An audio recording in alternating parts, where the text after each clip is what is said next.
And here is more from the Washington Post poll we mentioned a few moments ago.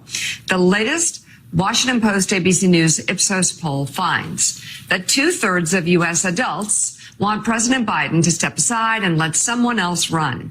56% of Democrats say President Biden should end his candidacy, while 42% say he should continue to seek re-election. That same poll finds Biden and former President Donald Trump in a dead heat, with both candidates receiving 46% support nationally among registered voters. Yeah. I'm going to just tee you up there, Joe. Well, I just say, Willie, I mean, let's again look at really the main takeaways here. One, like other polls, not all polls, but there have been several polls that have shown very little slippage for Joe Biden since that debate. In fact, the New York Times Siena poll, which is usually one of the most negative result-oriented polls for Joe Biden, actually showed Biden picking up among independent voters, even though he's, I think, down 6.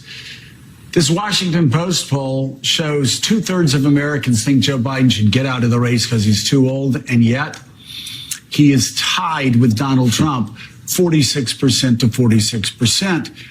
And the question for those Democrats who seriously, in their heart, believe, as we've talked about before, that Joe Biden is too old, he needs to step aside and let somebody younger run who can beat Donald Trump.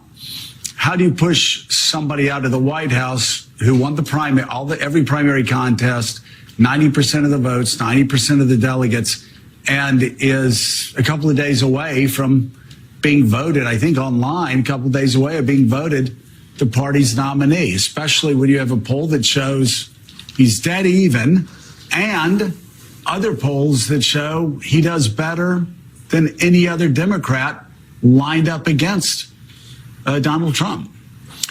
It's an extraordinary moment, and this poll really puts that into relief, that the race nationally is tied after all we've been talking about fully for 2 weeks now. We're 2 weeks out from that debate where Joe Biden performed so poorly and has been scrambling to kind of keep everything together since then, keep his party together, keep his support together. 46-46 nationally.